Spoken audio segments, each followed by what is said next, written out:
Shweta's kitchen. ఈరోజు నేను పానీపూరి చేయబోతున్నాను. పానీపూరి అంటే లైక్ చేయని వాళ్ళు ఎవరు ఉండరు. ఇది నా ఫేవరెట్ కూడా. మనం ఫస్ట్ పూరి ఎలా చేయాలో చూద్దాము.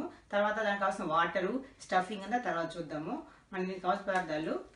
దీనికి పూరికి మనము 1 కప్పు సూజీ తీసుకున్నాము. దీనికి 1.5 టేబుల్ స్పూన్ మైదా తీసుకున్నాము. వీటిని మనం బాగా మిక్స్ చేసుకున్నాం. ఇప్పుడు ఈ బౌల్లో వేసుకొని తర్వాత మనం కొంచెం వాటర్ వేసేసి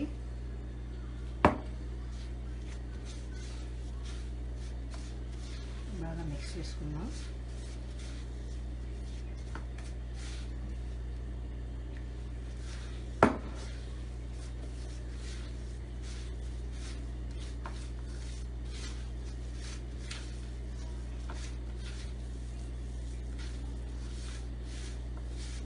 కొంచెము మైదా కూడా వేసుకుందాం.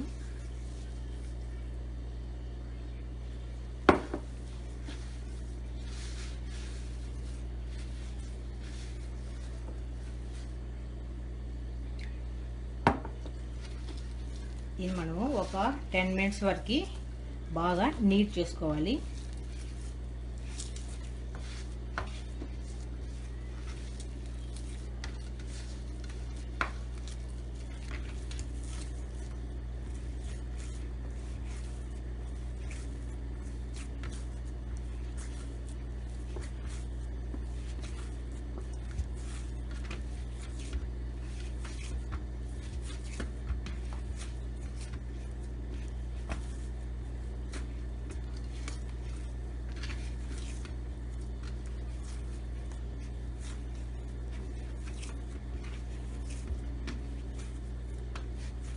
వేసేసుకొని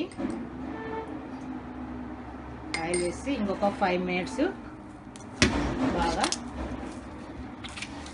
నీట్ చేసుకుందాం. ఇప్పుడు మనం ఆయిల్ వేసేసుకొని ఇంకొక 5 మినిట్స్ బాగా నీట్ చేసుకుందాం.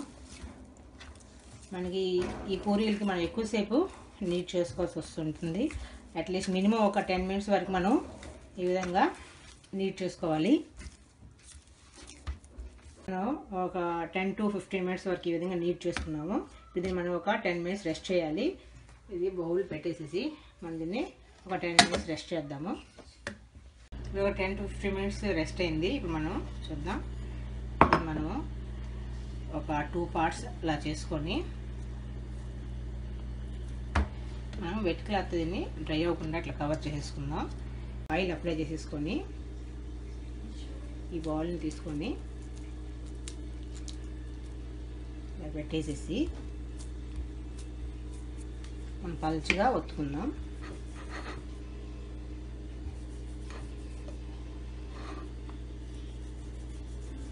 ఈ విధంగా మనం ప్రెస్ చేసుకున్న తర్వాత ఈ క్యాప్స్ ఉంటాయి రౌండ్ షేప్ కోసము ఇలాగా ప్రెస్ చేసేసి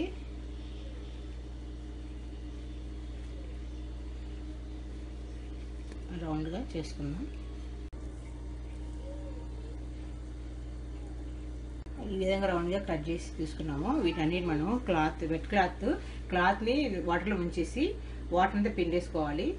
ఈ క్లాత్లో మనం డ్రై అవ్వకుండా ఇలాగా అన్నిటి పెట్టేసుకొని ఇలాగ కవర్ చేసేసుకోవాలి. మనం చేసినప్పుడు వాటిని ఆయిల్లో డీప్ ఫ్రై చేసుకుంటాం. ఇప్పుడు మనం వీటిని తీసుకొని కొంచెం పలచగా అన్ని సైడ్ల నుంచి ఇలాగా ప్రెస్ చేసుకున్నాం ఈవెన్గా.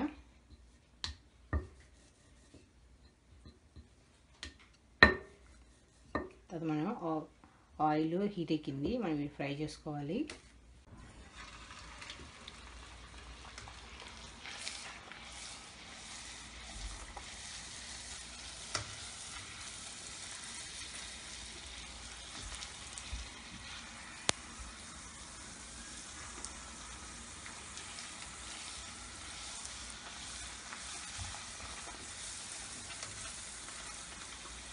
బాగా పొంగాయి. ఒకేసారి వేసుకోకుండా ఒక 4 వేసి ఫ్రై చేసుకుందాం.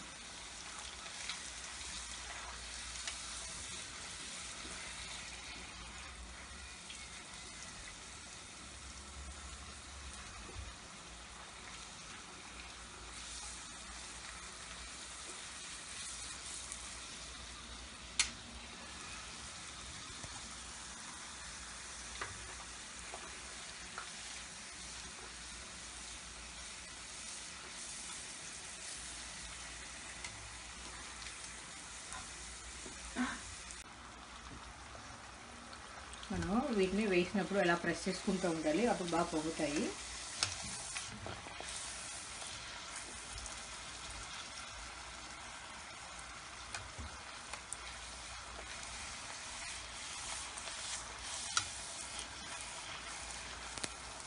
అన్నీ బాగా పొంగాయి.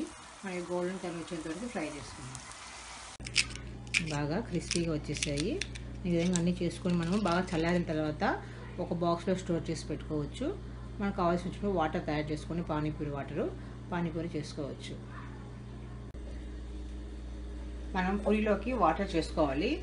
అనేది దీనికి కొత్తిమీర కొంచెము, తర్వాత కొంచెం పుదీనా, 2 గ్రీన్ చిల్లీ, తర్వాత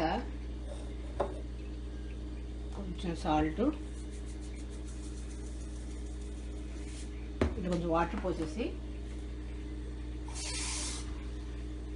కొంచెం మనం దీన్ని పేస్ట్లా చేసుకుందాం. మనం దీన్ని గ్రైండ్ చేసుకున్నాము. ఈ పేస్ట్ ఒక బౌల్లో వేసుకొని దీంట్లోకి కొంచెం వాటర్ వేసుకున్నాం. వాటర్ వేసుకొని తర్వాత దీంట్లోకి బ్లాక్ సాల్ట్, ఇది తర్వాత కొంచెము నిమ్మరసము మనకి ఎంత కావాలో అంత. మరి ఎక్కువ పులుపు కావాలంటే ఒక 1 ఫుల్ లెమన్ వేసుకోవచ్చు. టేస్ట్ చూసుకొని దాన్ని బట్టి మిగతాది కూడా వేసుకుందాం. బాగా మిక్స్ చేసుకొని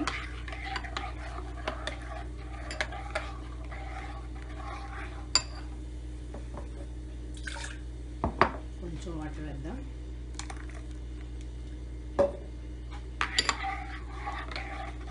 మనకి పానీపూరిలోకి వాటర్ రెడీ అయిపోయింది. ఇప్పుడు ఈ స్టఫ్ పెట్టుకొని వాటర్ వేసుకొని తింటే ఎంతో టేస్టీగా ఉండే పానీపూరి రెడీ. నేను ఈ స్టఫింగ్కి ఒక పొటాటోని బాయిల్ చేసేసి మ్యాష్ చేసేసి, తర్వాత చిక్ పీస్ని బాయిల్ చేసేసి వాటిని మ్యాష్ చేసేసి దీంట్లో కొంచెం సాల్టు, చాట్ మసాలా, ఆనియన్, కొత్తిమీరని కట్ చేసి వేసుకున్నాను. ఈ స్టఫింగ్ మనం దీంట్లో పెట్టుకొని వాటర్ వేసుకుని తింటే ఎంతో టేస్టీగా ఉండే పానీపూరి రెడీ. ఎంతో టేస్టీగా ఉండే పానీపూరి రెడీ. మీరు కూడా తప్పకుండా ట్రై చేయండి. మరికొన్ని ఇంట్రెస్టింగ్ రెసిపీస్కి శ్రీతాస్ కిచెన్కి సబ్స్క్రైబ్ చేసుకోండి. Thank you for watching.